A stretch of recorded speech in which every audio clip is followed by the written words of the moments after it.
Welcome to the consumers. My name is Greg Warren. I am here with Sean O'Brien. Greg, good to see you, buddy. Good to see you. Also with Tim Convey. Hi, guys. We got a lot going on. To bring you up to speed, we fired Randy. We did not fire Randy. We did not fire Randy, and we did not get rid of the table. We are live in Nashville right now. We are going to record some special episodes with some special guests. I think you guys will be very excited about.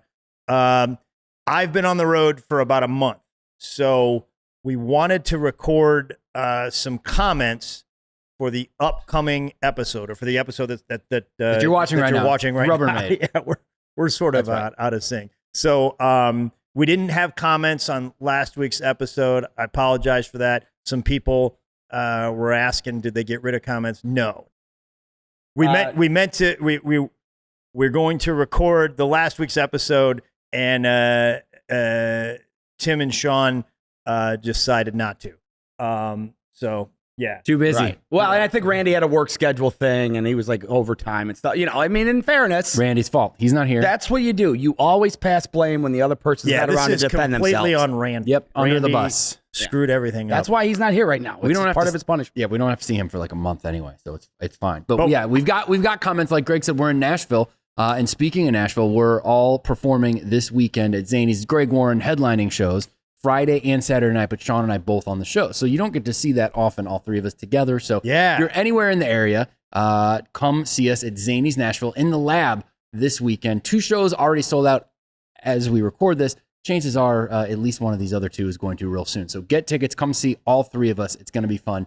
Zany's Nashville at the Lab, July 11th and 12th, Friday and Saturday night. 2 shows each night. Get on board. Thanks, buddy. And I also, I haven't been able to say I'm proud of these guys, man. They both did their first television taping for Nateland Live. You guys are going to see it in the upcoming months. And trust me, I vetted it.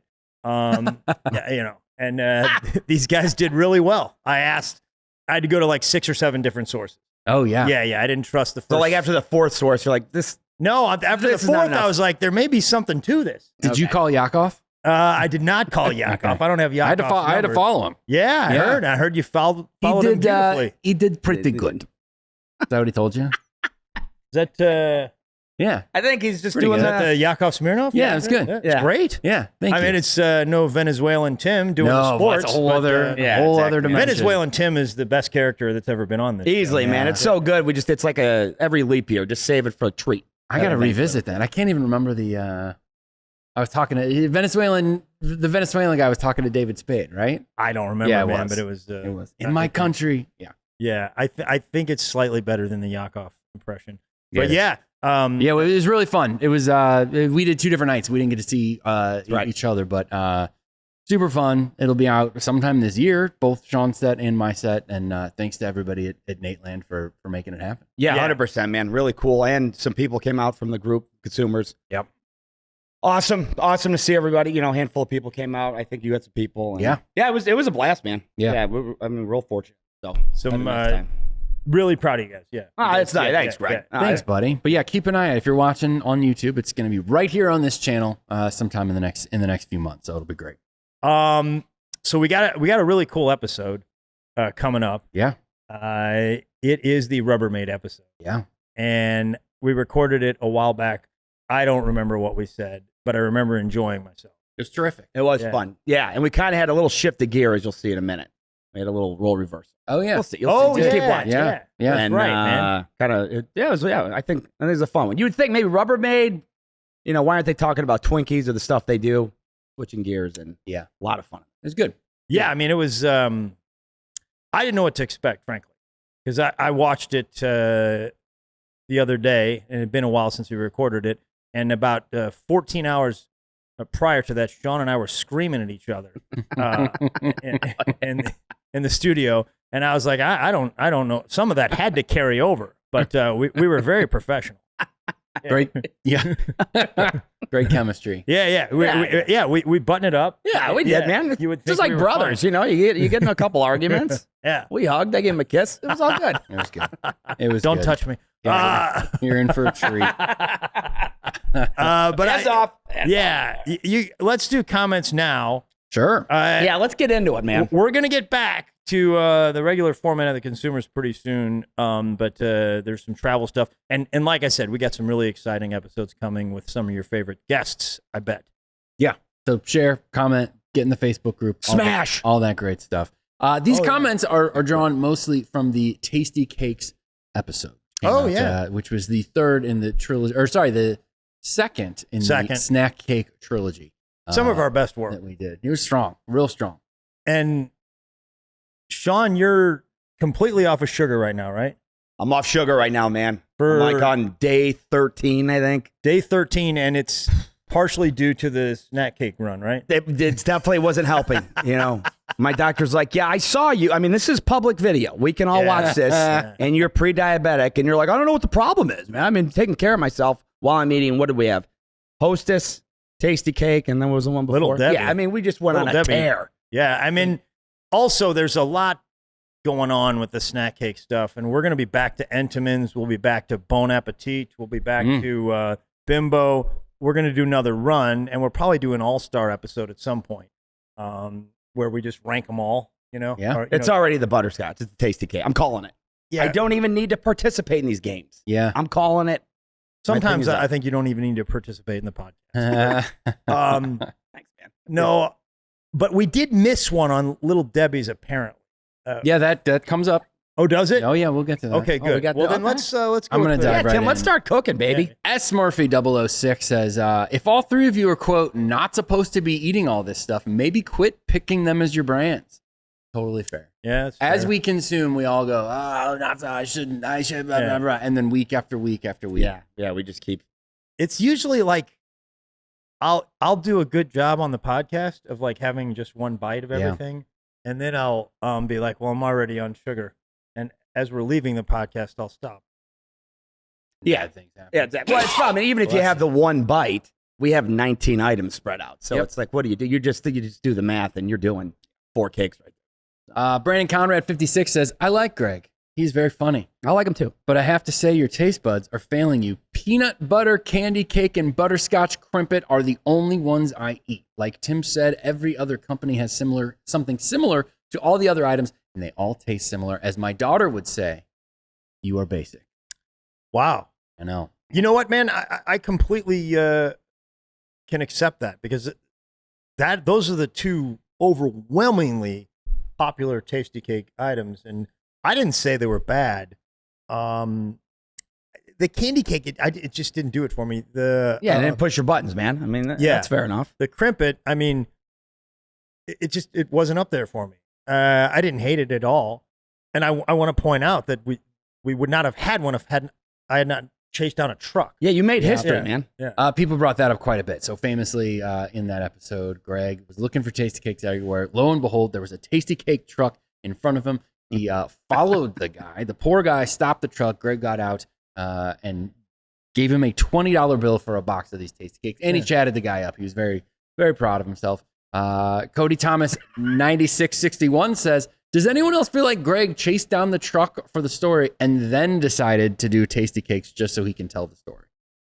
This guy's calling me a liar. Yeah, he's calling you out, man. Calling me a liar. No, one thing is Greg, he tells the truth, man. I'll give it to him. I hope this doesn't become, I'm worried about like what will this graduate to?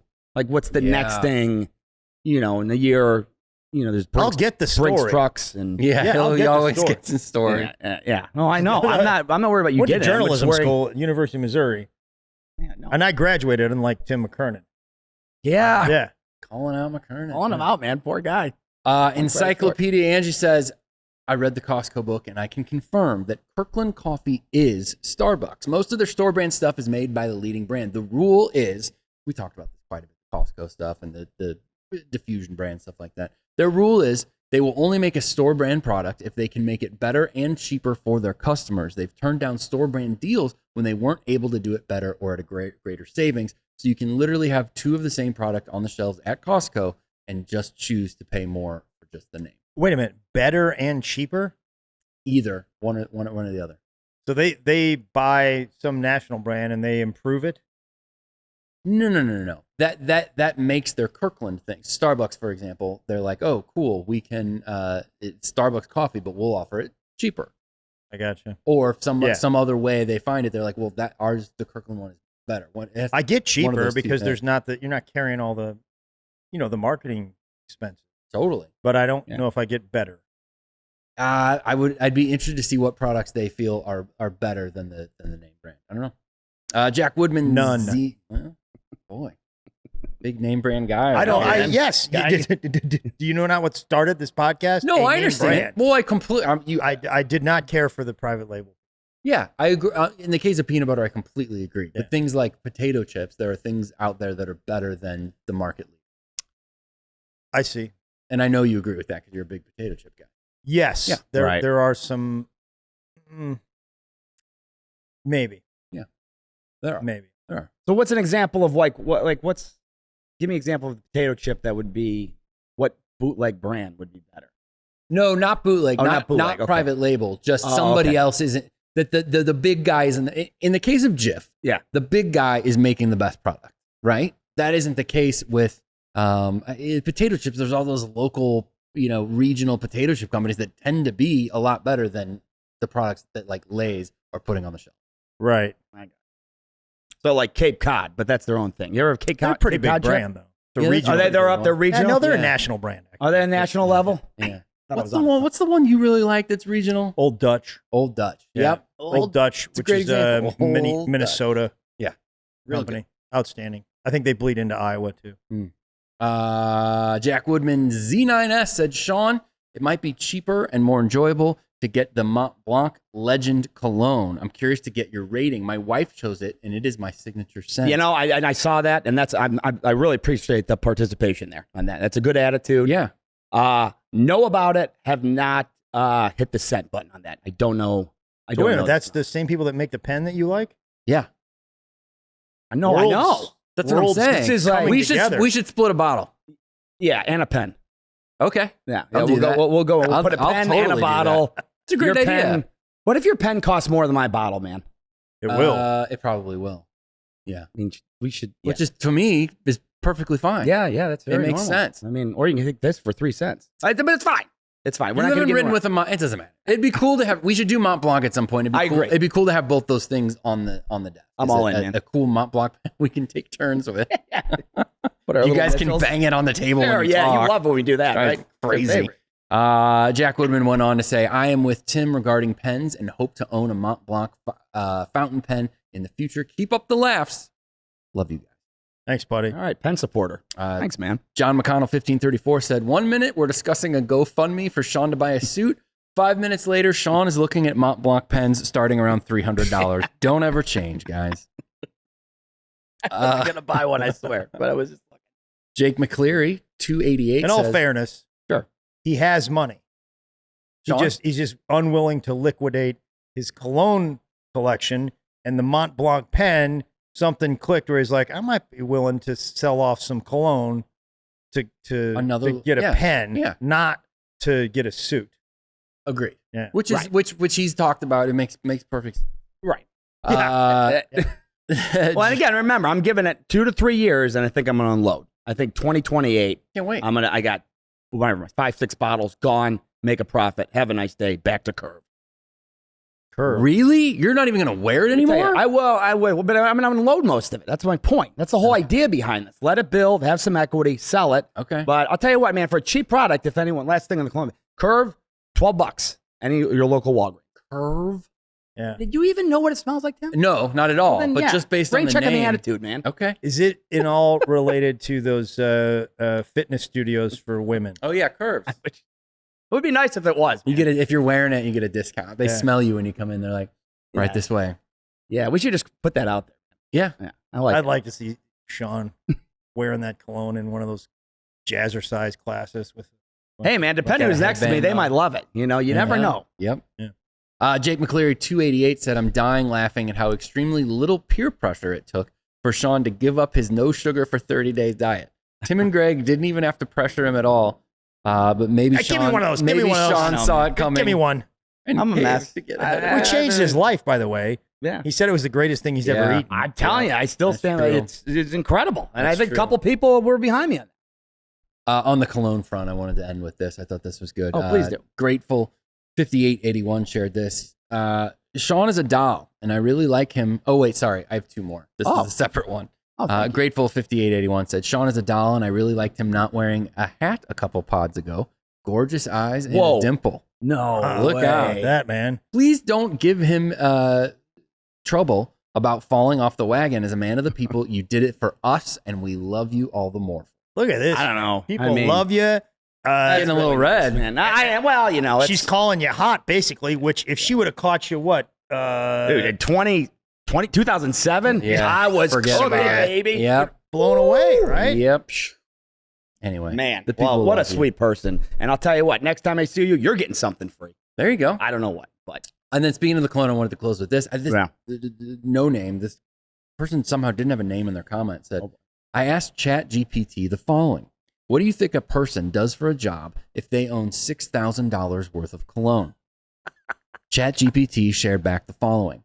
Owning $6,000 worth of cologne is definitely uncommon and suggests a strong interest in fragrance, possibly even a professional or semi-professional connection. Here are some likely possibilities. okay. Employment for someone who owns $6,000 worth of cologne. Okay. Number one, a fragrance industry professional. Okay. Oh, for one. Number two, a content creator / influencer. You're kind of a content sort of. creator. Let's not get carried away, but Number I'll roll with that. Number three, high income collector or hobbyist. You're a hobbyist. Yeah. Yeah, And number four, retail or sales professional in the beauty industry. I think of you as being In the beauty, yeah. 100%. I mean, what else do you think cars are beautiful? You know, you could say that. I sold Dodge Neons. Yeah. That's why I would think so. The first thing would have been used car sales. Absolutely. Yeah, who has that much cologne? Yeah. That is that's it for your comments, and that's it for us. Enjoy the Rubbermaid episode. And then we'll see you with some episodes from Nashville real soon. Welcome to the consumers. My name is Greg Warren. I'm here today with Sean O'Brien. Gregory, how we doing, man? Good, buddy. Good to see you. Good to see you, dude. That is some sort of place where you take your dog. Guys, listen, I support animals. Yep, you do. Dogs, Sean in especially. particularly. Sean's t-shirt. Dogs, cats, we don't care. We don't care about cats. That's a joke. Cats, dogs, and this place did some trivia night, and it raised money, I believe, for some local shelter, but I don't want to place the name because I'm not entirely sure. Did you participate in the trivia night? I did not, but I did participate in giving donations. Oh, and that's how you got the shirt? That's how you got the shirt. Better believe it. That's great, man. So, The watering bowl. watering bowl. I don't even really know much about it. That's why I shouldn't get too in the weeds, but It's all right. I love the dogs, buddy. Yeah, it's great. Big deal. You got one. I do. Max. I don't think we've ever talked about Max on the show. Maximus Little Rock Convy. Little Rock. Yeah. He was purchased when Tim was working with me in Little Rock. Greg and I I was on a ton of dates with Greg at the time. This is a few years ago. And my wife was pregnant and home. And it was like, hey, man, you're gone a lot and I'm pregnant. I was like, I get it. She's like, I want to get a dog. And I'm like, are you out of your mind? I mean, she's pregnant. We're about to have a baby. Yeah. You know, like the dog thing, we had, at that point, which we'd been married less than a year, it was like, we will get a dog someday when the youngest child is, let's say, 5 or 6. It was a strong plan because she loves the animals. I just didn't need a pet in my life. And that was kind of the agreement. Well, then she feels like I'm gone all the time. She's like, I'm getting this dog. And I was supposed to leave for Little Rock the next day. And it was a long week in Little Rock at the Looney Bin. It was like Wednesday through Sunday. Yeah, they go hard. It's a good time, though. Chris came down and hung with us. Yeah, we Your had brother. fun. Yeah. Fun club. Wayne was down there. Wayne? Little Rock, yeah. So I knew at that point I had a choice that I could either say, you know what, I'll stay home this week. I'll cancel Little Rock. I'll call Greg. I'll cancel Little Rock. Or we're getting a dog. And I just was like, I was on a hot streak with the dates, was excited to go to Little Rock, didn't want to cancel on Greg. Sure. I was like, all right, I guess let's get a dog. So did I make the right decision? I don't know. Dude, you love Matt. Tell me that dog hasn't changed your life in the best way It's possible. changed my life, all right. It is. He's changed my life a ton. I love Max. I always say that. I love this will Max get me too, in man. trouble. Yeah, He's you know, a there's maniac, already- though, man. Yeah. Max is crazy. He is crazy. I genuinely love him. I tell him I love him every night. I love him. However, However, I don't enjoy being a pet owner. I don't enjoy being responsible for Max. You walk into our house and you get attacked. Max is fast. There's no question. Who knows where my shoes are at any given time? Yeah. But I love the guy. I love him. Yeah. He's real fast. But like Greg would have gotten over it if I missed Little Rock. Yeah, I would have. Yeah. Wayne might not have. Wayne didn't. I'll leave Wayne out of this. I know. Wayne, I don't know Wayne. Wayne was like, so I go down there, man, and I'm like, I can't believe it. We're getting a dog. And maybe we'll cut this. I don't know. The trip down to Little Rock, I'm like, I cannot believe we're getting a dog. We're going to have a new baby, our first in just a few months, and we're getting a little puppy. And at this point, also, my perception of how bad it was going to be, nowhere near as bad as it actually was. I think at that time I thought we're in for a rough 6 months. I was like a puppy, and then I'm like, oh, this dog's gonna just sleep all. Max still affects my life every single day. Yeah. So we go. So I'm like, I made it to Little Rock, right? And you're starting the week on a Wednesday, and I it was one of those like, stayed with her as long as I could. Got in the car. I believe it was like out of the car and right up on stage. One of those. And it's a Wednesday night crowd. It was fine. Did fine. And I was just meeting Wayne, who ran the club, and like, oh, that's good. It's a great room, man. So good to meet you. Thanks for having me. It'll be a real fun week, the whole thing. And he goes, yeah. He goes, you did great. I go, thanks, man. He goes, a little lull in the middle there, but you got him back.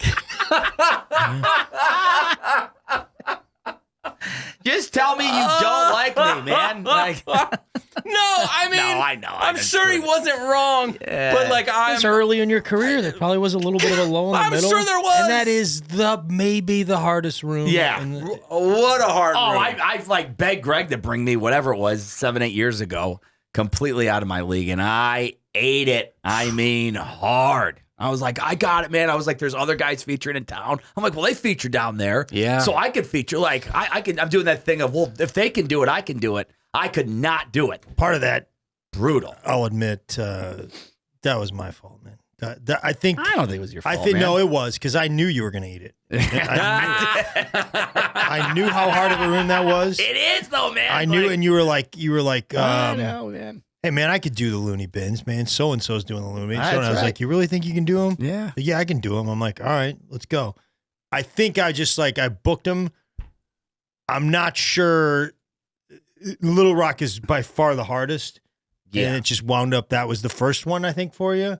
Well, yeah. So that was the very first close one. to one of like a true the first feature. The first loony bin that you did. Yes. And I was like, I'm like, yeah, maybe he's got something I'm not seeing, but this is a really hard room, especially on features. And so part of me was like, I'll admit it, man. Part of me is like, oh, you're talking a big game. You are going to find out how hard stand-up comedy is on the road when you go to Little Rock. So, and I've had some people I'm ask not proud me, of that. I apologize for that, Sean. Don't apologize, dude. I was begging you, and I don't think you were like, oh, yeah, man, you'll murder. You're like, hey, man, it's your funeral. If you screw this up, don't, But I've had some people ask me who are obviously are not who do stand up. They're like, "What do you mean when you say bad room, good room?" Like I had somebody message me that a while back, and I never addressed it.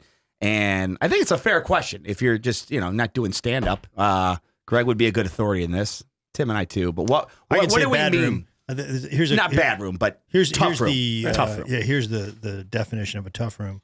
Sean says a lot of words, and there's silence.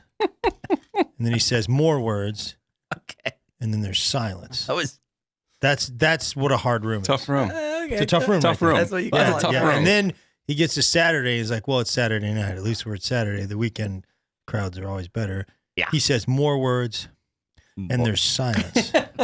Tough room. That's a tough room. That is a tough room. And it is a tough room. It is. Little Rock has always been. At the time, I think I was like, I like going down there now when I'm like, I think I might have a special here. I think I might Yeah, I remember and I'm this. like, let's see how good it really is, and go in front of Little Rock. I think that might have been the case one of those weekends. Yeah, and I can't remember if it was right before. It was when you and Chris and I went, and I was like, I think I got something. Yeah, because it's working in Little Rock. Yeah, Is it Little Rock that, if my memory is Wednesday or Thursday, they run something where it's like free admission and free drinks, like. something. It's not free drinks, but I think it's like close. all you can drink. Or Yeah, something. All you can drink. Something insane. We're like, these people aren't even a little bit interested in comedy. Yeah. Yeah. Endless It's- chicken yeah. wing night. Somebody had that. I think it's all you can drink on one of. It used to be, which I will never do. Again. Dude, that's Criminal. I shouldn't say never because my career could just go, in the tank, and I'm like, please book me on the all you can drink night. Right. But for as if things stand as they are, I'm not doing any more all you can drink nights. But I think it was an all you could drink night, and I think it was mayhem, and I think also like I think the first night you close the open mic maybe. Like they put all the open micers up, and it's all you can drink, and then they put the 2 out of town comics up at the end. Yeah. And they know the show is just like maybe hour and a half to 2 hours. So they're probably like, that's all you can drink. Man. I better get 2 at a time because I only got 90 minutes to clock these. But in closing, what I was saying is that like, what I think, you guys correct me if I'm wrong, somebody was at the good room, bad room. You could take the same 30 people at a Little Rock, put them into the Westport Funny Bone, and it'll sound better than it would at Little Rock. So sometimes it's not, somebody was implying, is it the audience? And I'm like, there's something sometimes about just some rooms, they just ring hollow. Yeah. I'm going to let Greg speak on that. He's done it a heck of a lot longer than me, but you can't even put your finger on it. You're like, I don't know. It just doesn't, the laughs don't hit as hard or the ceilings are too high. They're just, you're getting to like the science of what the makes jokes comedy aren't club. funny. And I'm not I sure. mean, this guy has no punchlines. That sometimes, that's No, important. I mean, I think you're right. Like the I think that's important. Westport Funny Bone, St. Louis Funny Bone at Westport Plaza is a pretty easy room. Insane. That's why I got so cocky about Little Rock. I'm like, well, I'm murdering there at 25, and then boy, I couldn't even get to 15 down in old Rockland. Depends on the rules. Like I think the rules at the time in Little Rock were you can only shoot your firearm off twice during the show. Yes. And that then is on correct. The third time it goes off, you're going to get a You get stern warning. Yeah. you get a Hey man. yeah, just a shh from a door guy. Yeah. And they're like, if that chamber's empty by the end of this, you gotta go. So you only have 3 shots left. If somebody says tough room, they could be referring to the room itself or just the that's a place that is just a little tougher to crack than others. But there's also something to the rooms themselves. But That being said, I've had some pretty fun sets at Little Rock, man. Oh, I yeah. think like that funny I had a one. great It is one weekend. of the truly integrated audiences. Yeah. Like it's sort of half black, half white. which always those are the best shows. And those are very fun shows. Yeah. Yeah. But yeah, little low. And Wayne is a character. Yeah, man. Wayne is a character. I mean, and we got along great the whole weekend. The rest of the weekend was a blast. But like in that moment, It was a little low in the middle. a little low in the middle. Yeah. You got him back, and I was just ready to absolutely Oh, Tim was so mad. take him by the neck. Yeah, he was so mad. I had to get a dog. I had a baby coming. I believe I missed a doctor's appointment that morning. It was just one of those like, okay, I gotta get down, whatever. And then I had to get up and do the set. Did well. Yeah. And I'm like, okay. And I'm, hey man, great club. This is so much fun. Gonna be a great weekend. Yeah, good job. A little low in the middle. But you got him back. I was like, Wayne. Yeah. Hey, didn't we find some good restaurants that week? Oh, what was the place? You're right, man. Right down the street there. Yeah. Couldn't remember it for my life. Is that where you stole the forks?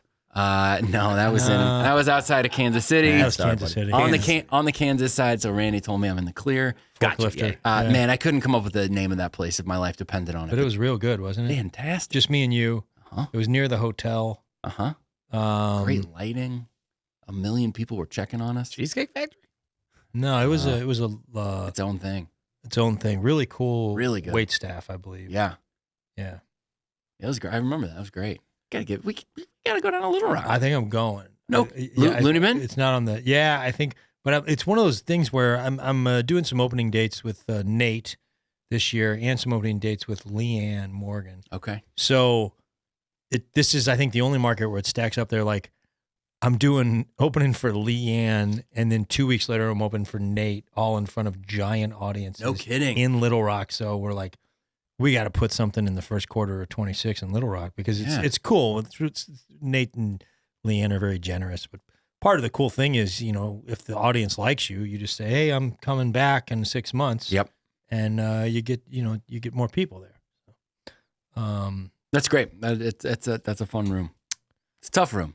It's tough. But it's fun. It's That's fun. the case. Listen, that's the case with a lot of places, though. That sometimes, you get those rooms that are not tough rooms. It's a fine room, right?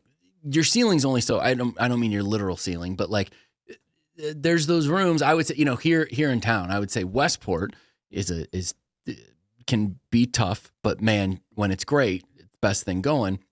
St. Charles is always going to be more right up the middle, right? So some of those rooms that like hit this fever pitch where it's like, this is the greatest night of my life, also have a challenge to them. And then some of them are, you're always going to do fine. It's always going to be good. Yeah. Yeah. Do you disagree? Greg disagrees. Greg, you're not. Just write some jokes. And then...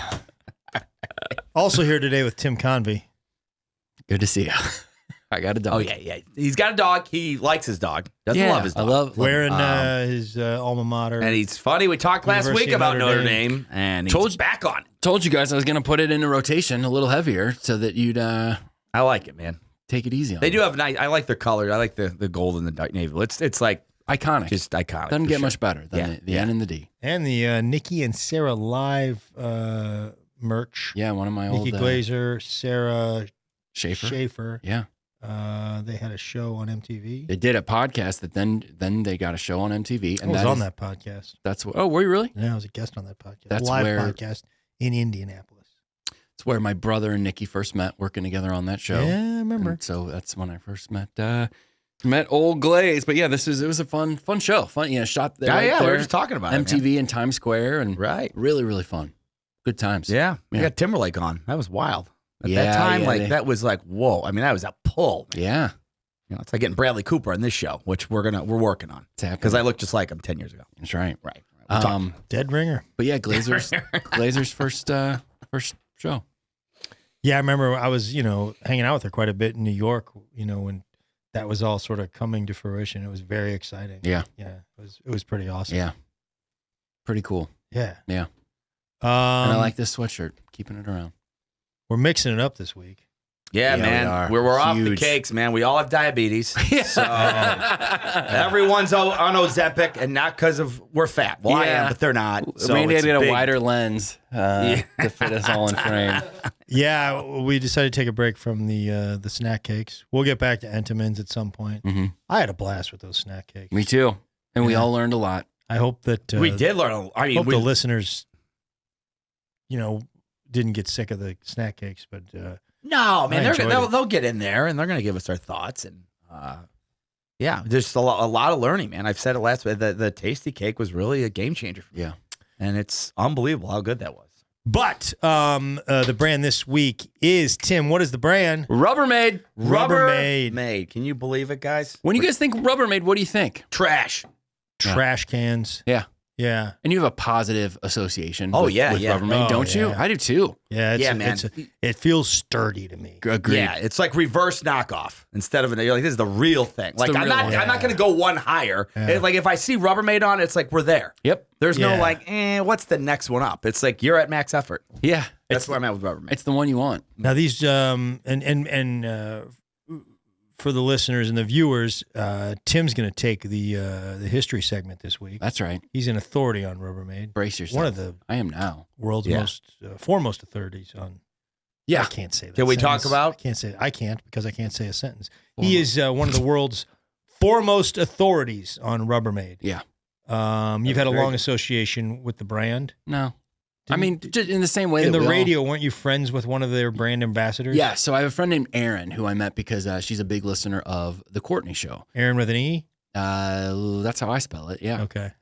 Erin works at Rubbermaid. She's been there for several years, and she famously would give us trash cans and other Rubbermaid products to give away on the air. So on the Courtney Show, often we would be like, who wants this trash can? Yeah. But we all kind of fell in love with a few of these trash cans that they gave us. Like they're really, really just, it's nice stuff.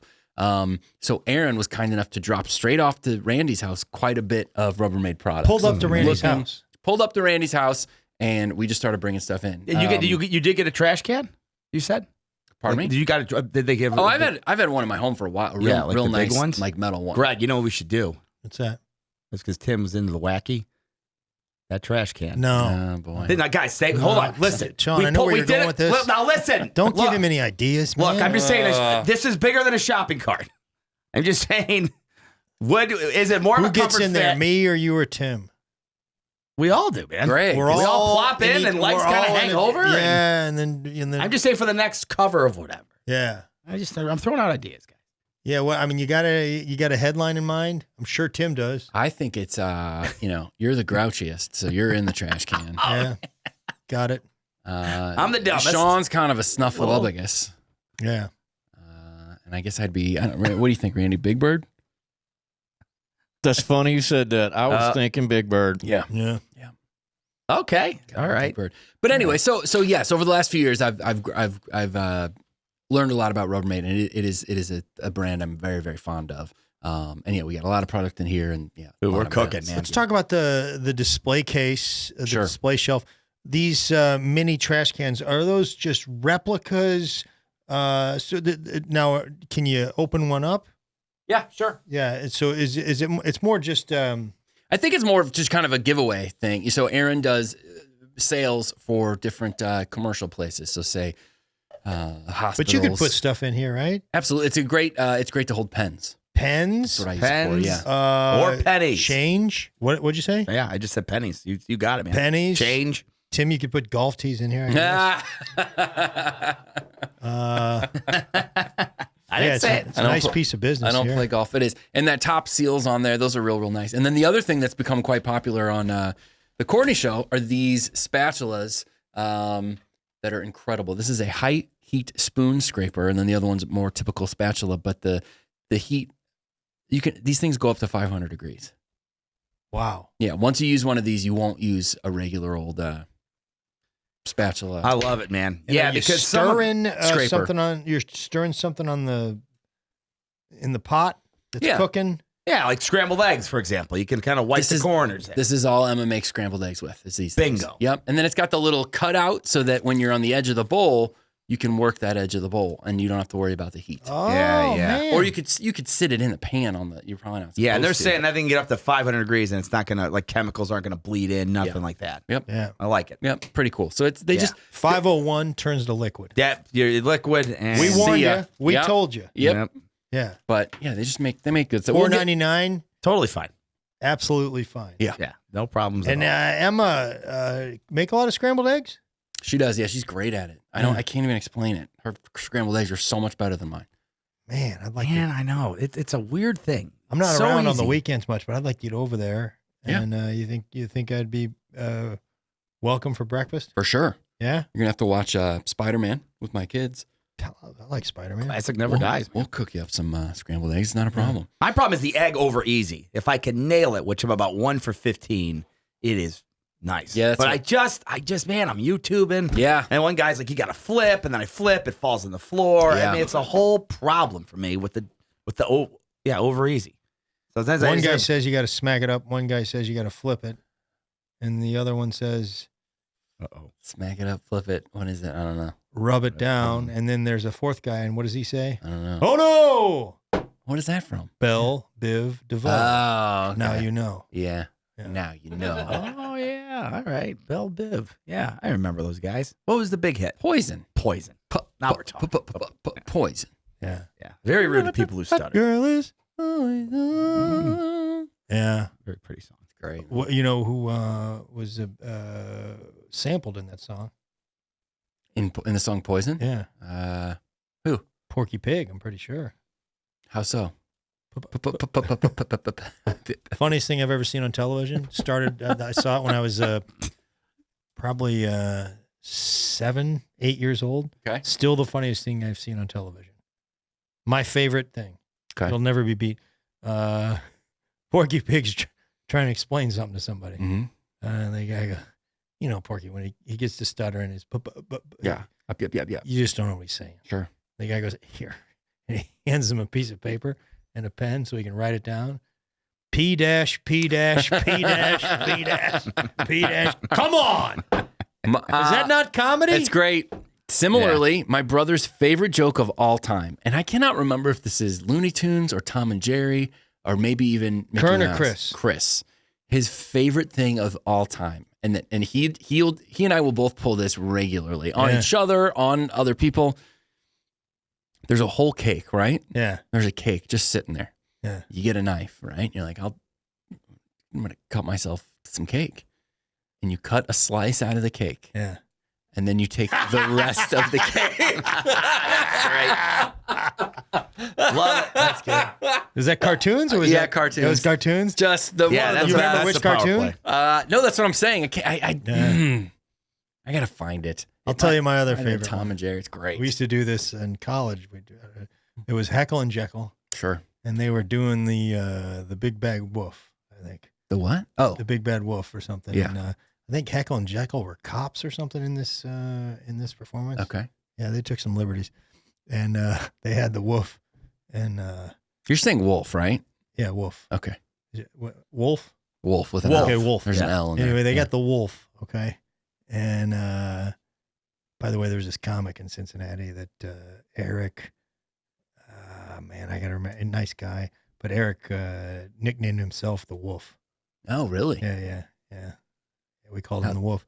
I think he did it like just aside one time, and unfortunately, On stage. Yeah. we all called him the Wolf. Man. Yeah, but anyways, Heckle and Jekyll, they're the cops, and they got the Wolf in lockup, and I guess they talking about what he's doing, saying he needs to kind of turn around. They go, "All right, Wolf, we let you go. Are you going to go straight? Are you going to go straight?" He goes, "I'll go straight. I'll go straight. Straight to Grandma's house."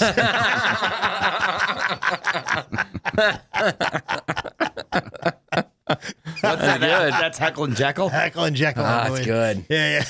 That is. Yeah. I'll go like that. straight. Really I'll tell you strong. what. I'll go straight. On theme, the hardest I've laughed, I swear, I think of all time, I'm telling you right now, and you can find it on YouTube, is Leslie Nielsen in The Police Squad, The Files, the show. Mm-hmm. Yeah. It might be one of the best jokes ever on TV I've ever watched. Ever. It's 15 seconds. So, all right, Leslie Nielsen, he's knocking on a door, right? Yeah. There's a guy behind a desk. Nielsen, breaks in the door. The guy behind the desk goes, "Who are you and how did you get in here?" And Nielsen goes, "I'm a locksmith. And I'm a locksmith." I mean, if that isn't perfect, I think if you type in that Leslie Nielsen locksmith, it's just the straight face. That's I'm a great. locksmith. And I'm a locksmith. That's great. Oh my gosh. Somebody posted it years ago. I watch it twice a year. My favorite. I had this bit that I was working on for a while on the locksmiths. Okay. Okay. I never got off the ground because I had a locksmith, and they always seem a little shady, And this guy was like, he asked for a tip. He was like, "Are you going to give me a tip?" And I think he was always saying, "Listen, you can pay me a little extra, or I know where you live, Yeah. and I know how to get in here, Yeah. and I keep an extra key, so I would give me a tip if I were you." Yeah. The other thing is it just seems to me like the people that are breaking into the places, I wonder if there's some guy that does both, he's a thief on Tuesdays and Thursdays, and on Monday, Wednesday, and Friday, he's a locksmith. It's the same set of skills. Yes. So if you call the locksmith and he shows up with a ski mask, and you're like, "What are you doing?" He's like, "Ah, man, I'm sorry, I had the days wrong. Monday, Wednesday, Friday. I had the days wrong. Days wrong." That's great. It's also every show in the 80s, I think mainly of the A-Team, they'd always need a locksmith. And the locksmith was always a guy who had done time in prison. Well, it used to be. So you just associate that with it still. I get nervous around locksmith. I got a guy, man. I got a guy in my phone right now under locksmith because I have one key to my Camry, and I lost it 5 years ago. And I'm like, I call a mechanic who I know, and he's like, "Yeah, call this guy, ask for Greg or whatever his name is." I think his name was Greg. And he just shows up, street clothes, unmarked van, and I'm like, "Yeah, are you the guy?" He's like, yeah. What's your problem? He's like, "Yeah, I get you in there." I'm like, "Price?" He goes, "300." And I'm like, "Oh, man." That's the one time I don't want to haggle because Greg's he's on point with the joke. Yeah. It's like, man, this guy, he could steal my car. Yeah. So, I'll tell you what, for $150, I can get you in, but I'm going to steal the car. yeah. So you think it over, man. Oh yeah, those guys, they got their little, 15 minutes, boom. And I mean, we're getting off topic. I'm sorry. Yeah, No, it's all right. We're talking locksmiths and I Rubbermaid. need to tell you guys, I was involved in another accident. What? Yeah, a couple weeks ago, in a rent car at Enterprise about midnight, and get this, wasn't my fault. Wait a minute. Hold on. Beck was in the car with me. Really? Ryan was in the car with me, so he Whoa. can verify all of it. Okay, so take us through. Walk me through Coming this. home now. Leaving a club? leaving the club, getting back to the hotel. There's an exit for the freeway. Now I start to get off the wrong exit. Okay, I fade over, and I realize this is not the right exit. Okay, so I'm coming back into the right lane to go to the next exit. Okay, and a guy just cuts me off to get over into the exit and sideswipes the car and knocks me. No, and then, man. Yeah, and then we get out of the car, and I mean, and even then, because I probably was looking down to see the Google Maps or whatever.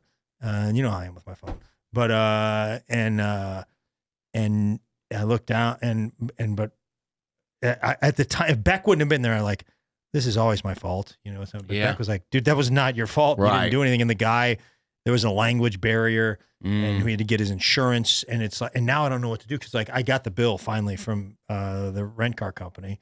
Were the police involved? No, it was midnight, man, and the cars were both drivable. And honestly, there was no damage to his, and not a ton of damage, believe it or not. I think it's because he was going so fast and like sort of swiped by. But I mean, about $2,800 worth of damage according to Enterprise, and it took us literally like 45 minutes to get his information because he was a language barrier, and he couldn't like figure out how to pull it up, and he had two phones, which is always a little shady. Yeah, so Beck had to go on his phone and finally pulled it up. He seemed like a nice guy, you know, but we finally got his insurance. But they just sent me the bill, and they're like, you know, I don't know what to do because it's not my fault, but I don't know. I don't know. I don't know what to do, but yeah. Yeah, I mean, it's his insurance pays that bill. Yeah. I mean, that's just it. I mean, the only issue, I don't know if he's got to come in good faith and say, yeah, this was my fault, because that's where not having the cops come in, you don't have anything on record. Yeah. So he could be like, oh, I don't know. Yeah, I didn't hit this guy. I mean, he could say anything. Right. Now, it sounds like he was a good egg. Maybe he comes clean. We have a witness, you know. Yeah, but that should be, as long as he just says, yeah, man, I swiped the guy, you know, it's on me. Then that insurance company, whoever his insurance is, they have to pay Enterprise. So be like, hey, Enterprise, you know, don't pick me up, hit them up, hit up the insurance people. There you go. That's a thing I did with the. I saw, you played. I'm smart. Play on words. Yeah, it's great. Very smart. Really strong. Very dumb. Well, thanks for sharing that. But yeah, I'm glad you're all right. Glad you're all right. I am glad you're all right because it gets. Yeah, it does stick when you do have bad perception, and I'm glad Ryan was there to save the story because I'd be nervous. I'll tell you guys both have Ryan's number. Get off the podcast, give him a call, ask him what he thought, but he's going to support me. You're telling the truth. And Ryan's a straight shooter. And if you have any problems with Enterprise, give me their number. Give me the number. Yeah. I'll do the talking. Okay. You can hang in the back, and I will let you know when you can speak and shouldn't speak, and I will just pepper them all day. So, in fact, I will even go. I'll threaten to sue them if they send me another bill. Really? So, you want to play games? I'll call Jay Kanzler. Yeah. I'll call our guy right now. He's Consumers Podcast attorney. Into this. Yeah, this is serious. Yeah. All right. Rubbermaid. Sorry. You want to dive in? No, Rubbermaid, man. Sorry. We're not doing justice by the trash can company. And they make other things. And so much more. Yeah. So our story begins in 1920 in Worcester, Ohio. And I cannot overstate what the company of Rubbermaid means to that town. It's a pretty wild history. With not the best ending. But it started back in 1920. Worcester, Ohio, the Worcester Rubber Company. Worcester, by the way, is west of Canton and south of Cleveland, if that makes sense. This company was founded by 9 different businessmen. Got together and they're like, hey, rubbers, that type of stuff was taken off. Let's see what we can do. 9 different guys. I'm not concerned about any of them. I just want you to remember one. His name is Clyde Galt, I believe is how you say it. G-A-U-L-T. 9 of them, Clyde Galt, probably a softball team. Got it. Yeah, 9 guys. Yeah, they all played softball together. That's good thinking, Sean. They're like, you know what that pitching mound needs? Yeah. There you go. That's where we're going with this. So the original business, when they started, the Worcester Rubber Company, they made toy balloons. Really? That's what you were doing with rubber back then. That was their main product. That was the business. Okay. These are toy balloons. Toy. I thought the opposed same to the fact of the ones that are weapon balloons. I thought the same thing. There are think about hot air balloons. There are commercial balloons that for a variety of different things. You put a balloon in a stent in your heart is a thing. They weren't doing that back then though, were they? No. They were doing heart balloons. No, heart balloons did not exist. You're right. Yeah. But think, the balloons that the kids have. That was the business that they were in. Can you imagine some kid, reaching for that's not a toy. Yeah. That balloon over there That's a toy balloon. Hey, who made it? It's Worcester Rubber Company. Okay, that is a toy. balloon. That's fine. You're safe. Yeah. That was the business they were in. They started in 1920. 6-7 years later, two guys, Horatio Ebert and Eric Grable, took over the company. They bought it from them. They managed the company from then. Things were going well, right? Balloons. They're crushing it. But then, guess what happened in 1929? Specifically October? The stock market crashed. The stock market crashed. Yeah. The Depression hit, and any economics professor will tell you when a depression hits, first thing to go? Toy balloons. Toy balloons. Oh, right out the gate, man. Yeah. That's how the fall happens. Hey, Dad, can I get a couple of toy balloons? Have you seen what the market did? Yeah. No, I'm 6. I don't watch the CNN or any of that No, stuff. they're calling it a depression. Oh. Yeah. Have you seen my portfolio? Yeah.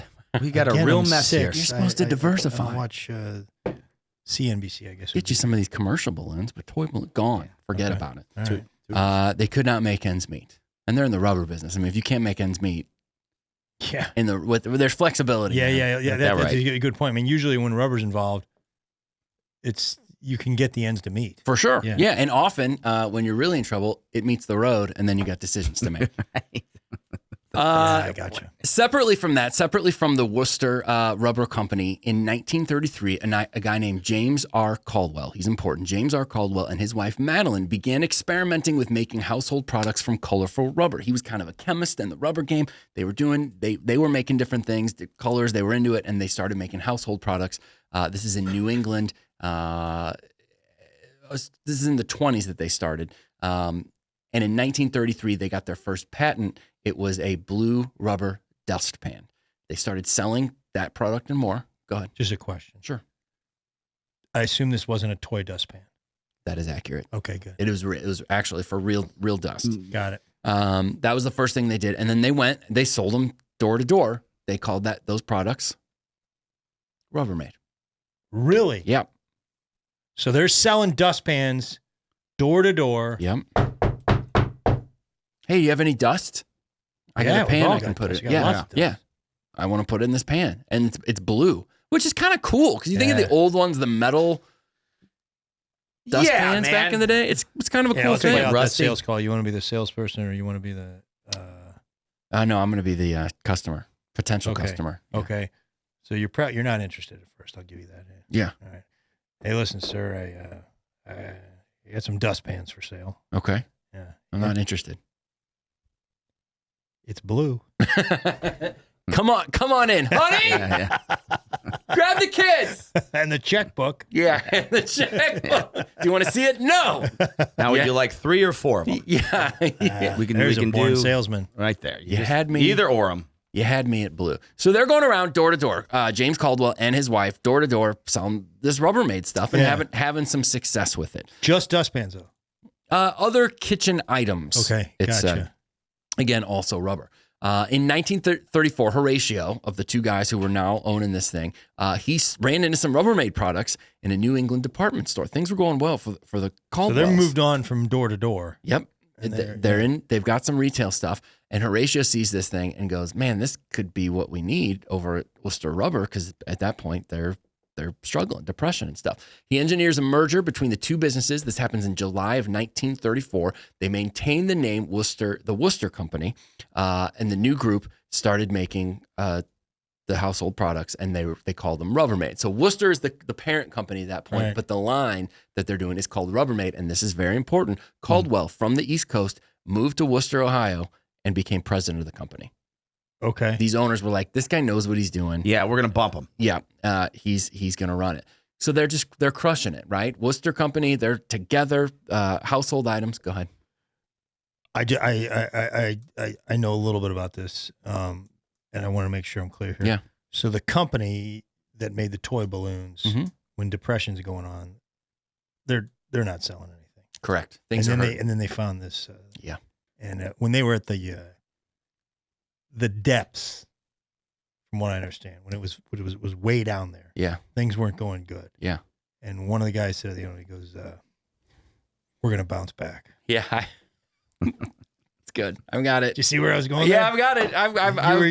You already knew that. As As funny as it is really interesting. And it's not very funny. It is the Rubbermaid story. I guess it's a lot of these companies, but it is a lot of bouncing back. Really? It is like things were good, then this happened. Things were good, then this happened. I mean, that is it is. It's a lot of bouncing back. You're absolutely right. Yeah. So Caldwell, Rubbermaid, Worcester Rubber Company is making the Rubbermaid products, putting them out. Things were really good. They crushed it throughout the 30s, even though the Depression is still kind of going on. At that point, they expanded their line of housewares, rubber-coated dish racks. They introduced rubber gloves, sink mats, rubber-handled dish scrubbers. Just crushing it. Everything's great. Boom. And they all lived happily ever, right? Did they have a hand in the band? The band? What band? Oh, the Rubber Band. Oh, I don't know. That's right. I would assume Rubber Band existed already. Fair. Yeah, probably. And I don't think that they I got. just didn't know if they had a piece of that action. I don't think they got into that business. No piece of that action. Yeah. Things that they did not live happily ever after. They got into feeling. issue. In 1942, a little something called World War II. Yes. There was an Archduke assassinated. It was a whole thing. And here's what happened, if you remember. The federal government halted the production of rubber goods for domestic use. Rubber was to be used only for military needs. So Worcester Rubber Company shut down production and had to lay off everybody except for 16 people. They were down to 16 people, right? Caldwell, still running the show. He's a smart guy. He goes, well, I got to start making some more stuff. I got to try to get some government contracts. But it was a hot thing. Yeah. Randy, did you get that picture I sent you by chance? Are you able to throw that up?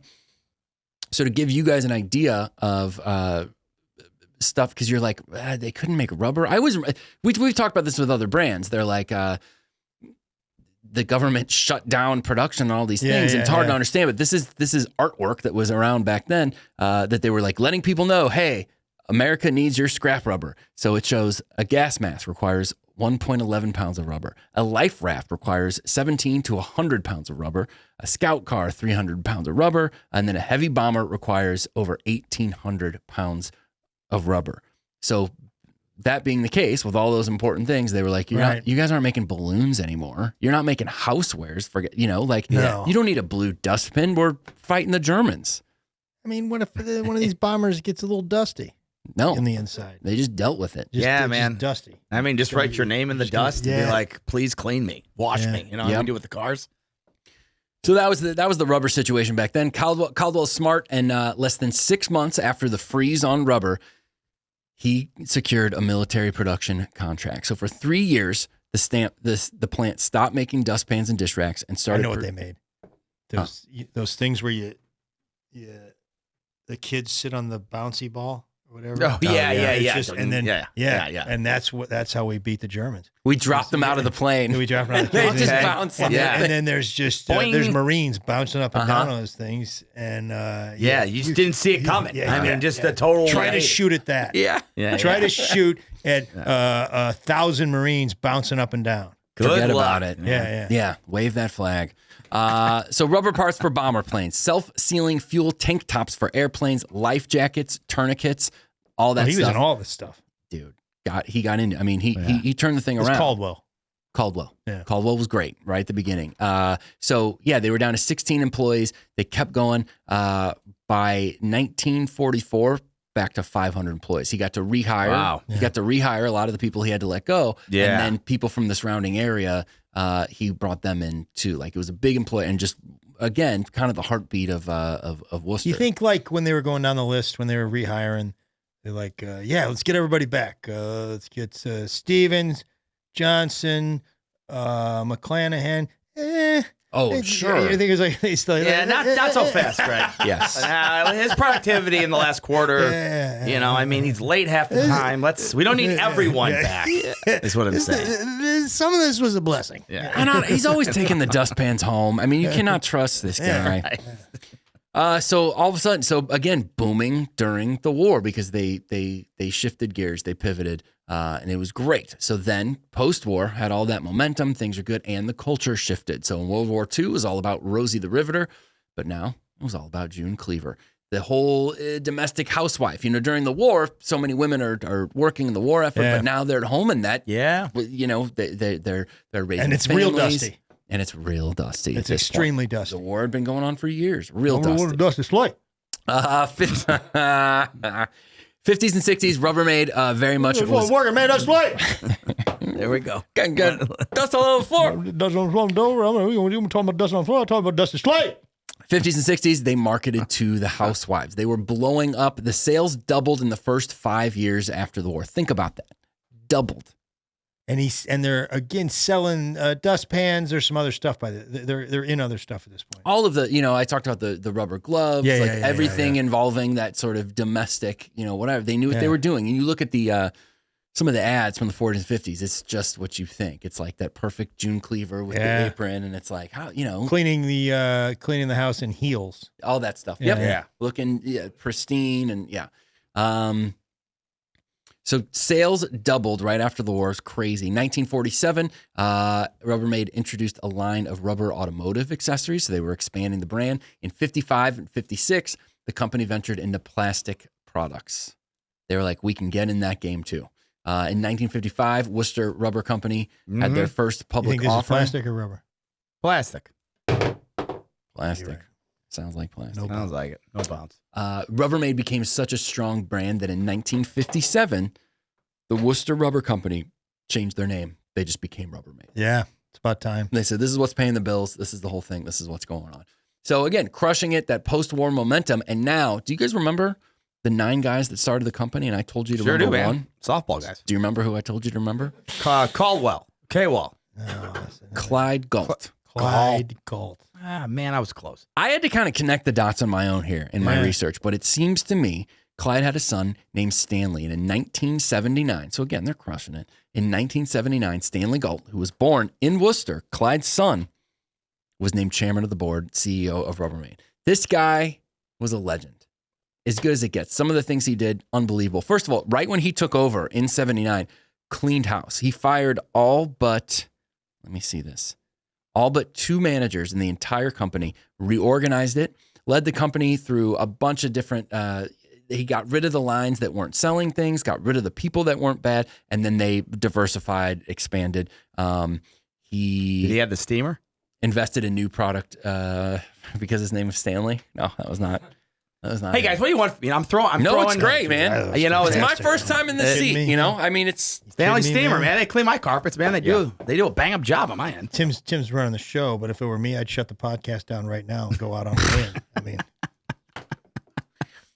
a little more. I'm sorry, man. I threw off. I know your momentum. No, there. strong. Okay, so this guy, he's crushing it. He's crushing it. He's firing people. He's keeping 2 managers. Turned them into a Fortune 500 company. They started acquiring other things. In 1984, Rubbermaid acquired Little Tykes. Big name. Little Tykes. Oh, yeah. Little Tykes? Yeah, you don't know Little Tykes? Yeah. They make toys, man. Gotcha. And it's like it's like right up there with Fisher Price, all the stuff they make.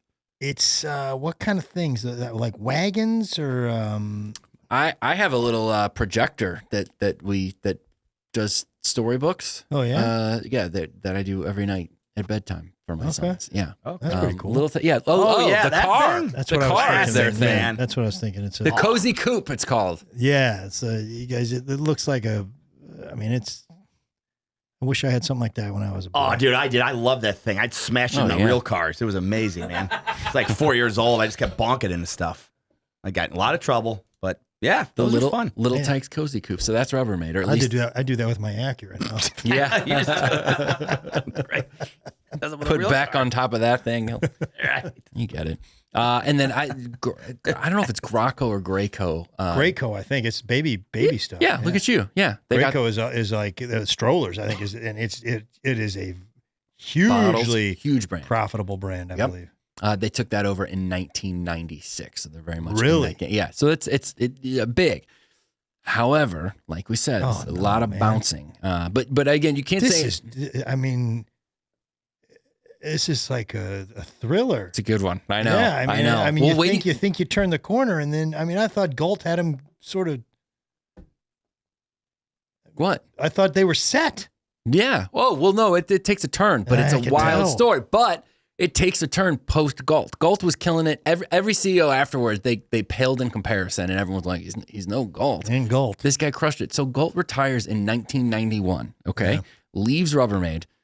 Where do you think he takes over? He's immediately appointed CEO and chairman of Mattel. No. Hefty. No, I like that. He's in the rubber game still. Goodyear. Racquetball. You got it, Sean. Goodyear. In 91, he steps away and becomes CEO and chairman of the Goodyear Tire and Rubber Company. Whoa. Sweet. And we know how they're doing pretty well. Yeah. That's because of Galt. He's no longer with us, but man, what a run. Yeah. What a run Power this guy move, had. So yeah, he took over Goodyear. Unbelievable. I also would like to take this moment to point out, because we haven't yet, not only do we have all these things up here we may have forgotten, behind Greg on set, we have a incredible Rubbermaid push broom. Yeah. And then this amazing mop type thing that you put liquid into it, and then it distributes itself on the Oh yeah, the look at mop that. head. Like These a things gas are, can there. Yeah. These things are really, really That's cool. fantastic. I So, never even heard of something like that. If you're an audio listener, do yourself a I know. favor. If you're audio, it's check out the tricky, but- YouTube on this one. Yeah, so you fill it here, Yeah. I assume. Cap it back in, runs down, and then, it's like Swiffer on steroids, man. Yep. Thing's monster. They're making great And then- stuff. And again, a big part of their business is direct to the commercial things. And I think that's what a lot of these, of these items So are. this is going to some cleaning company or something like Yeah. that? Or, okay. All right. So he retires, and then, but a lot of things happen. You can't just say that the demise was simply because he was gone, because things continued to do pretty well for quite some time. He stepped away in 1991. In 1994, Fortune magazine named Rubbermaid America's most admired corporation. What? In 94. It was booming. And that's, we're young at that time. I think that's part of the reason I have that affection. I was in Houston Yeah. selling peanut butter at that time. Oh, is that right? Yeah, 94. Great time in And your selling life. a lot of peanut butter. In 1999, it's sold to a lesser-known competitor. It's now called Newell Brands. We'll get to that. But there's a popular theory out there that Walmart was to blame for the demise of Rubbermaid. So 1994, Fortune says it's America's most admired corporation, and then just 5 years later, it sells to kind of this smaller company, not nearly as strong of a brand. We've talked a little bit about the Walmart stuff. This is a pretty fascinating thing. A lot of the story comes from the Akron Beacon Journal, because they adopt this story a lot when they talk about this town, Worcester, not being what it used to be because Rubbermaid went away. In the mid-1990s, Rubbermaid was dealing with skyrocketing prices for resin. Resin is a key ingredient in plastic, in their plastic process. All of a sudden, it got really, really expensive. The company lost $250 million in 1995 due to resin price hikes. So all of a sudden, the cost of making this stuff is more expensive. So they try to pass these higher prices on for its products to retail partners, like the big one, Walmart. They go, Walmart, hey, resin's expensive. This is hurting us. It's going to be a little bit more expensive. Walmart says, hey, if you're going to raise that price, we're not going to carry your products. Yeah. At the time, Walmart, how much of Rubbermaid's business do you think they were? Insane amount. 80%. 20. Not 80. 20. Which is a lot 20%. of their business. Yeah. Was just Walmart. Yeah. So they go, hey, I would have thought it was more than 20. and it's crazy, but Walmart at this time, I mean, it's part of the reason Walmart has become what it has. Walmart, instead of like, oh, these companies make these products and we're going to sell them, they go, well, you know what? Look at how much we're selling. A company like Rubbermaid, we're 20% of their business. Yeah. We're going to start telling them what to do. We're going to start telling them how quickly we want things delivered to us. We're going to start telling them exactly what the packaging is going to look like. We're going to start requiring them to have, barcodes, whatever else that fit our systems to make our business as efficient as possible and make all the money that we possibly can. A lot of these businesses at this time said, okay, Walmart, absolutely whatever you want. Yeah, whatever. But some businesses, Rubbermaid is sitting there going, guys, we're Rubbermaid. Didn't you read Fortune in 1994? We're the most admired brand out there. They fought back. Things didn't go well. Walmart was selling Rubbermaid products. The other thing that was bad about Walmart was selling Rubbermaid stuff as a loss leader. Meaning, do you know what that is, Sean? So basically, for people who don't know, it's basically not really making much money off those products, but knowing, hey, these are the essentials. People definitely have to come in and get their trash cans, their spatulas, their kitchenwares or whatever. So we're going to not even make money on those because when they're here, they're going to buy CDs that we're going to make a lot of money on. They're going to buy all this other stuff in here, and that's where we make our money. Kind of like $5 beer night. Like you get a $5 beer night, maybe in the hopes that they buy everything off the food menu at an inflated price. Would that be loss leader in that sense? And sometimes, like, we had a lot of experience with that, and with Walmart. Like 39-ounce Folgers coffee, I think, was one of their key items, and they were not going to be beat by anybody in the market. You could get it at Kroger for like $8.99, and Walmart had it for $5.99. Yep. So sometimes, though, in my experience, it is rare that it is a loss leader. It's more of a break-even leader. Okay. They're not Gonna set it up to lose I don't money. think Walmart could. Walmart could if they wanted. Yeah. If they wanted to make a point of it, they Yeah. could. The thing that Walmart has now, and it was started to have in the 90s, was, if they make a bunch of money, they just started in reinvesting all their money into their logistics. So if you ship something to Walmart and it gets to their warehouse, it's going to go through their warehouse out to their stores cheaper than if you ship it to one of their competitors, because it just in like the way that they arrange the warehouse, the way that they keep the data, the way the inventory that they keep, instead of keeping a lot of excess inventory, they have like just enough. They know like just enough inventory, so we're not carrying all this extra stuff. Right. So by the time it gets to the store, it's already cheaper. Yeah. It's already, they got it at a better price than their competitor does, so they can afford to sell it a little bit cheaper. Yep. And of course they also sell so many things, and Yep. they're so big. But go on. Sorry. So they beat them up, and then the other problem is all of a sudden Walmart is offering this stuff low. All their other retail partners are like, hey, you got to give us the Walmart prices, and Rubbermaid's like tough. That was interesting with us, because I would get that, and we didn't give Walmart a better deal. Like, we just didn't. Yeah. I got in these fights with Super Warehouse Foods. He's like, I need Crisco at a cheaper deal so I can make 20% on it. Walmart's got it sitting at, I want it at, be able to price it at $179, and I want to make a 20% margin.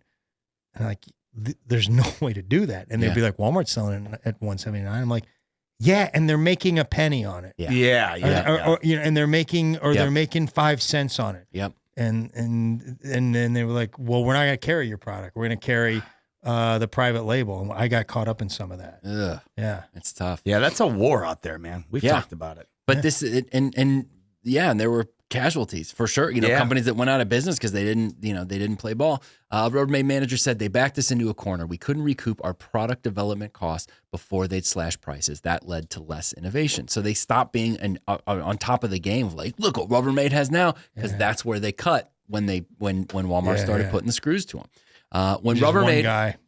huh? Just one guy. Yeah, one guy. Yeah. Hey, go innovate. I'm trying, man. Not hard enough. What else you got? I You got- got all this rubber. I got a rubber ball. It bounces. It's not really innovation, Yeah, it's not Todd. innovation. Yeah. I know, man. I did 2 hours of sleep in the last 3 days, man. That's all I got. When Rubbermaid raised the prices of some of its toys to Walmart dropped Rubbermaid toys and dropped their kitchen products also, going with another company. Yeah. Another company who was like, oh yeah, Walmart, whatever you want, we'll take care of you. So they dropped it. That's 20% of the business. In 1995, Rubbermaid earnings plunged by 30%. Walmart also insisted that Rubbermaid get its products to Walmart within 2 days of being ordered, and if it didn't, they would fine them for each dollar that Walmart said that they lost, and then they were required to buy back the unsold wares. Yeah. I mean, it's unbelievable. So it's genius. It feels a little evil sometimes. They're just like, hey, everybody, here's how we're going to do it. And all these companies have to just figure it out. It's why now, in Bentonville, Arkansas, all these massive companies have offices down there Crazy, I know. just to play ball with Walmart. Yeah. We were the first. Procter & Gamble was the first. To And say, hey, we're gonna typically go do they're in business down there? Fayetteville, actually, which is, Oh, right. So, but Procter & Gamble, I think, was the first to put a giant office down there. It's unbelievable. Yeah. Finally, Walmart. That's where I was going next, probably. Oh, sure. And I left the company. Yeah. It's crazy. Was to Walmart? Yeah, I got offered a spot on the Walmart team, and I turned it down because I was pretty sure I was going to come do this. Not this podcast, but I got an idea. Finally, Walmart dictated to Rubbermaid exactly what types of products it should make and how it should make them. The former Rubbermaid manager said Walmart squeezed too hard. In 1998, the Newell Company bought out the trouble. Rubbermaid was a mess.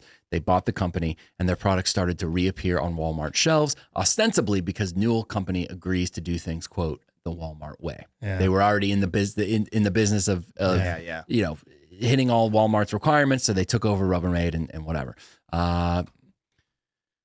So anyway, the article I read that talks about Worcester, like the fall of that town is all, you know, they kind of blame Walmart in part in Walmart's decision to pull Rubbermaid products. Are there any from Walmarts in Worcester? Wow, what a great question. I bet there. I'm sure there are. Randy could look that up. It's hard. It's hard. Yeah, not to go there. In November of 2004, Rubbermaid was used as a prime example on the PBS Frontline documentary, Is Walmart Good for America? It's just a hot question and has been for a while. So that Newell Company bought it for $6 billion, and then Newell changed their name to Newell Rubbermaid.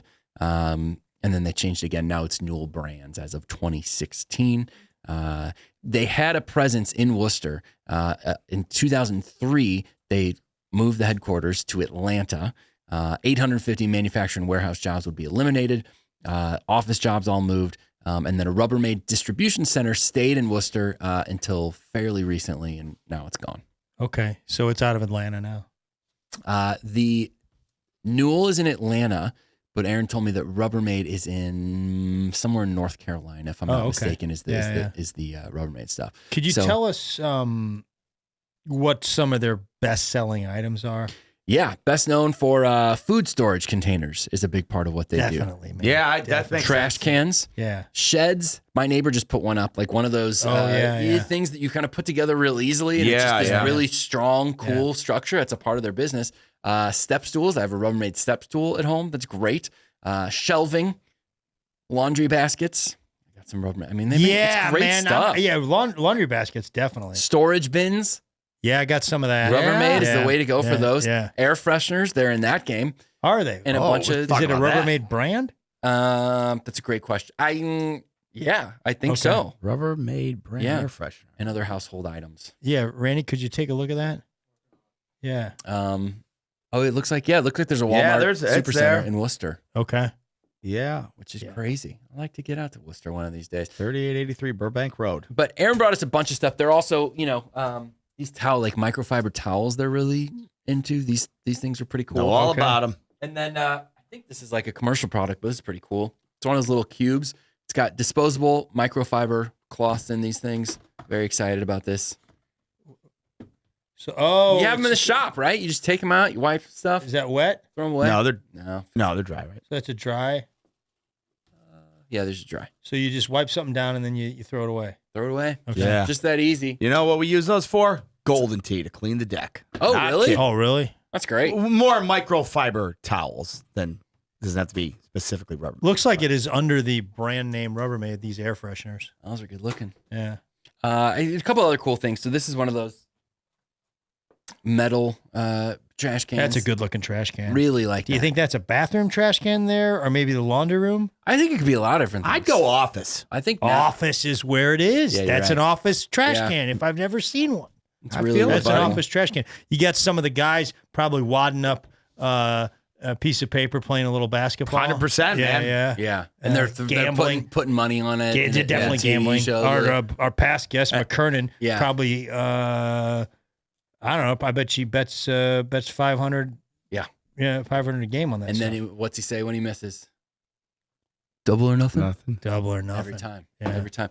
So this is cool, attractive, good looking, like you said, office trash can. Yeah.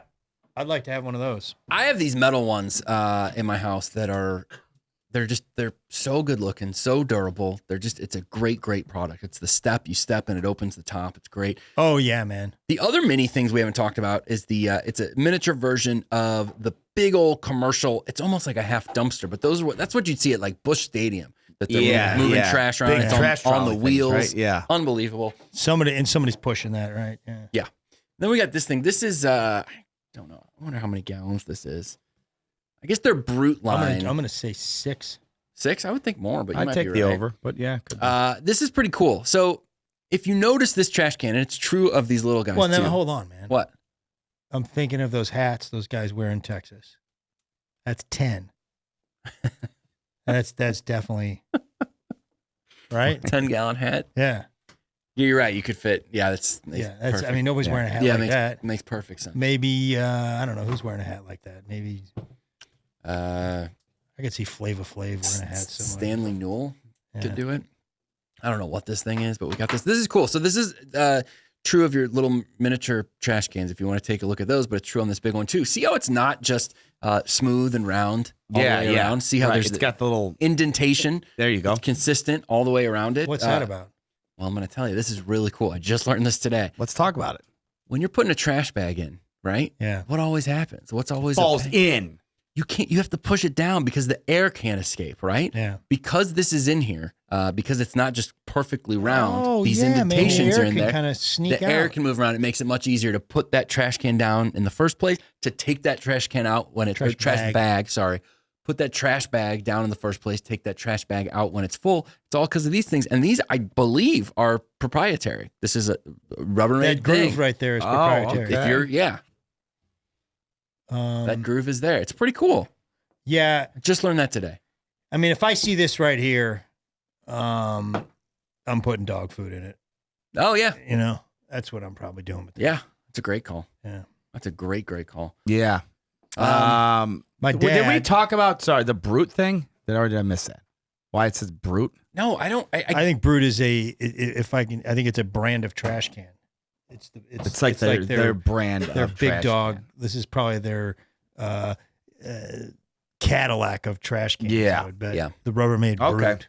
You know. Yeah, and it sort of implies that it's tough. Yeah, yeah. If the E was missing, we're talking about Brute by Fabergé, which I'm not sure is around or not. Well, you're in the set game. Yeah. Wait, That's a Sean What is question. that one? As an Brute Eddie by- Murphy bit from back in the day. Brute by Fabergé.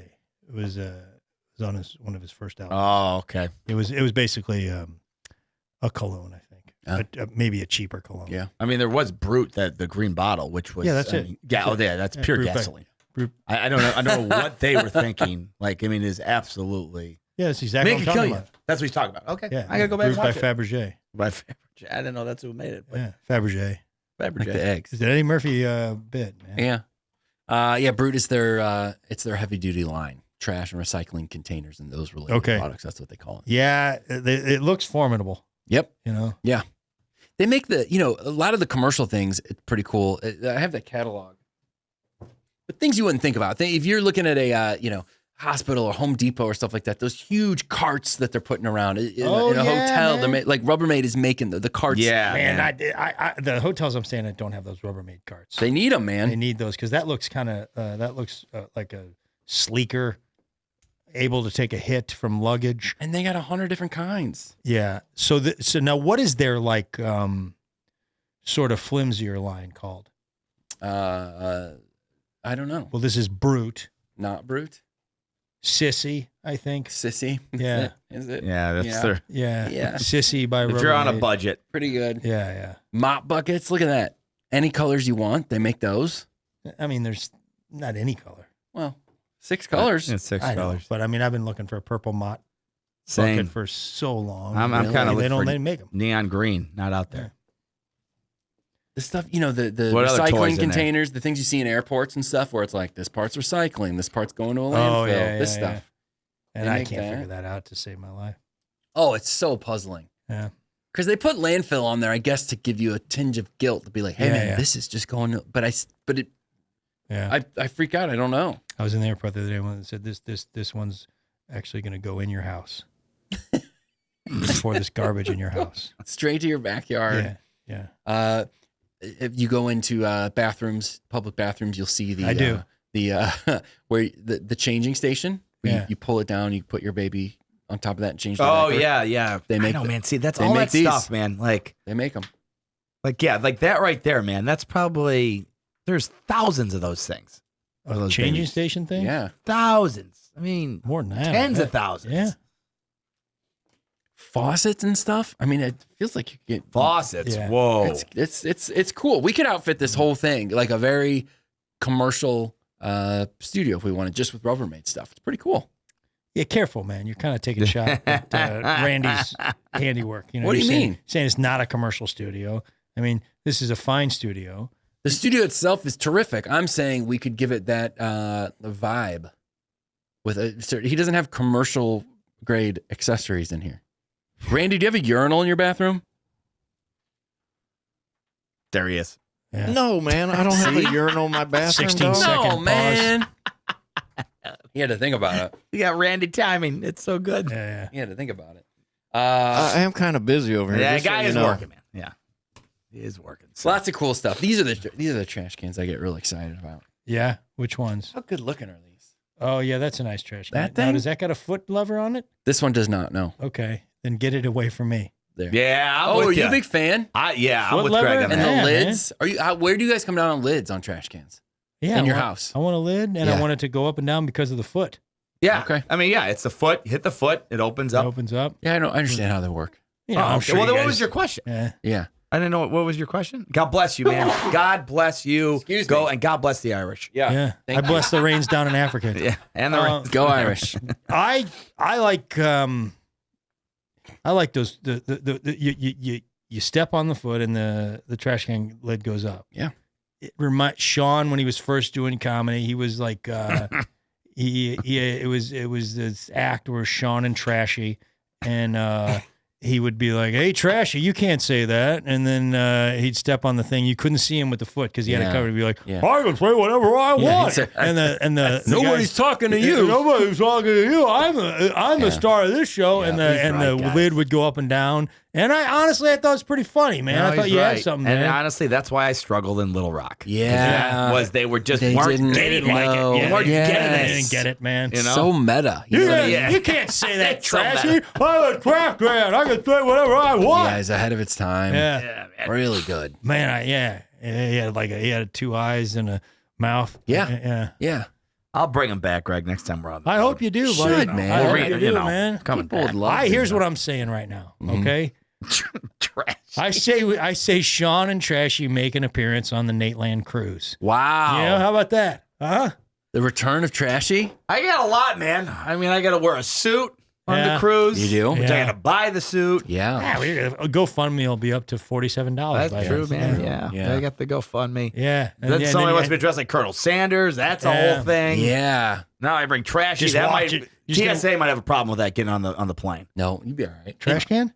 The TSA is angry right now, man. They are mad. They are mad. I had a portable phone charger now. Ooh, pulled me right Dude, aside. we'll buy Serious stuff, guys. one of those trash cans. We'll have your girl, Aaron, sure. Aaron, will ship it down to Miami. Yeah. Well, Trashy, if I know Trashy, he's going to need his own cabin on the Nateland Oh, cruise. yeah. Yeah. He does. Yeah. Actually, he does.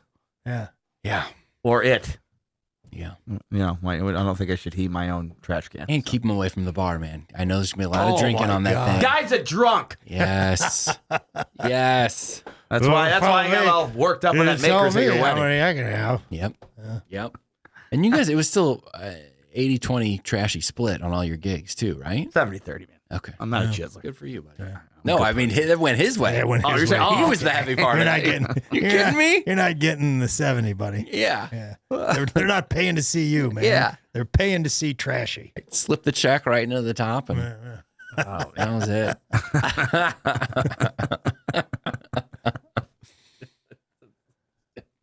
There's like I was watching this is a few months ago, Louis Louis C.K. show, and Yeah. Jim Florentine is in like one of the final episodes. Oh, yeah? And just the whole bit is like Louis just being a comedian, and like Florentine goes up there like a clown. He's like called like Bonko, and he's just murdering. It was just like Yeah. just absolutely, just the lowest brow jokes possible, Yeah. destroying. And Louis just does regular bits. Boo! Bring back Boyke. Florentine's got face paint on. Yeah. And I just knowing Jim personally, because how much he would hate that guy, but he Yeah, chose yeah. to play that Yeah. guy, Yeah. Yeah. made it. God, Jim's funny. Jim Florentine. God, he is the best, man. Yeah. Such a good Well, guy. truly one of my favorite people. Yeah, funny dude, man. He's great. And he's got that voice, man. Yeah. Oh, man. Yeah. He's so cool. He's got the coolest Yeah. voice He in the does, world. man. Got to get Yeah, him yeah. on here. We do, Oh, man. Florentine would be a ball, man. That'd be You great. you think the audio people, Yeah. they will come alive. Oh, sure. Yeah. Sure. Yeah. That'd be great. We get Florentine on here. He'd do it. I guarantee that He guy would would do do it. it. If we Such get a him on solid here, guy. he would, the audio listeners would forgive Tim for never reading their comments. Yeah, They would be so happy that I they agree. were listening to Jim Florentine. Yeah. The I guy just read- grabs you, man. I do read their comments. Yeah, but you act like it's a chore. I have I don't. to bug you to do it. No, that's not true either. I respect the audio people. I'm not their champion like Sean O'Brien is, but I appreciate anyone who consumes the consumers in any way. I do too. I just sometimes we get a little YouTube heavy, and you got to figure out the people with the earbuds on. Okay. So they matter. Uh-oh. Are you gonna? Oh gosh. Greg is gonna drink out of the mini. How's that taste? Whoa, you okay, man? That's Did you just good. have a I bet if seizure? you cleaned it, it tastes fine. What?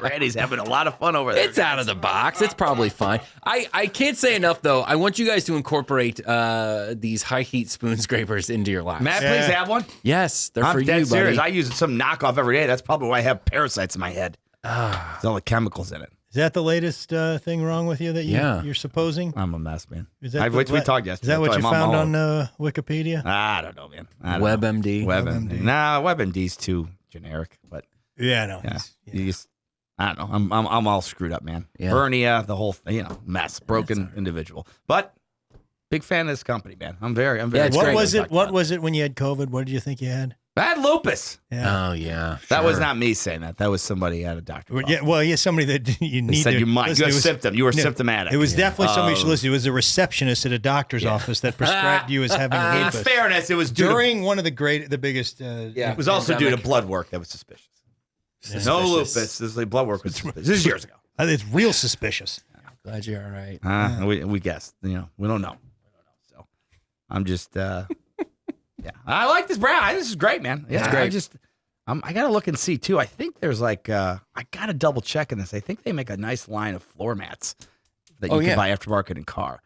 Oh, There's for another sure. company Oh, really? Yeah, it's that a I part don't of need to the give them business. press because why do that? That does well, but I think they compete very well with them in the floor things. That's another big game, dude.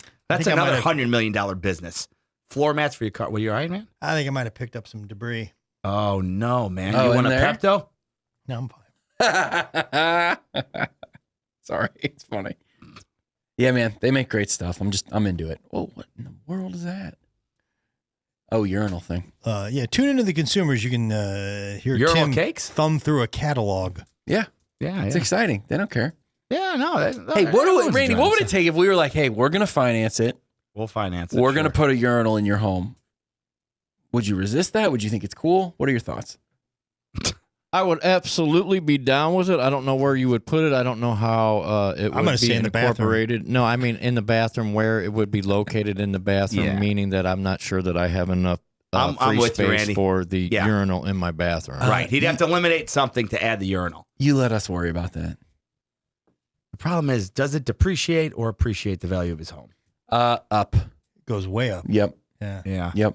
Yeah. Or we could put in a trough like they have in at the in Buffalo, New York, stadiums, where the yeah. Bills play, Hate which it. is just Still, they do. yes. Final season to use a trough because we got a new stadium next year. Oh, Okay. Yeah. I'm sure it'll be. I would assume it'll be trough free. But Ugh. it is Can't be troughing it. very gross and hilarious. This guy Jeff Schultz that I went to college with, and Schultz, his gag was he'd go to the trough and relieve himself, and he'd throw in like some sort of food coloring into the Jeez. trough. Yeah, just there's some so Randy likes it. Oh my. Yeah. Yeah, Randy so, loves it. yeah, just so everybody in the trough be like, what's going on with this guy? Yeah, like purple dye or something. Wow. Yeah.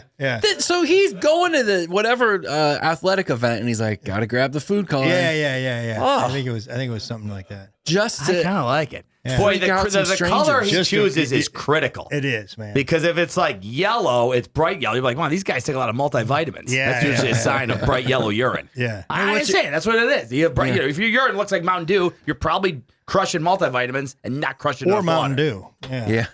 yeah, That's got to be an old wives' thing. People say that like it turns them out. I don't think. yeah. Yeah. That's funny. And weird. Yeah. But I mean, it's if kinda strange. if it was red, I'd be like, somebody needed to call Yeah, about yeah, $50 right now. Yeah. Everybody's got the Yeah. UTI at the stadium. Yeah, not Stop good. drinking the water. Put down the Yeah, hot there's probably dog. some GI guy at the game who's like, hey, whoever this is coming from, we need to go right now. Yes. Yeah, Yes. 100%. Yeah. 100%.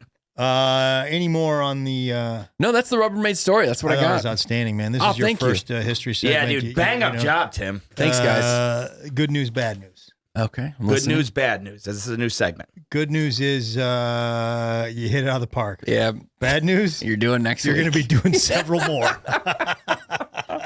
That's fine. You might want to start it out a little bit Yeah, weaker. I thought about that. You just No, I'm happy to do it. I enjoy, especially if it's a brand I'm into. And this one, I really like Rubbermaid. The story was far more interesting than I expected, just in terms of the bouncing back and that Walmart. I read a book on all that Walmart stuff. Yeah. Not for this podcast, but I'm really fascinated by that too. So it's interesting to me that's kind of, it was the downfall of at least that company. Now, that said, they've bounced back again. Rubbermaid obviously doing great and making great stuff, but it was just interesting that was incorporated in it. So yeah, I'm happy to do another one.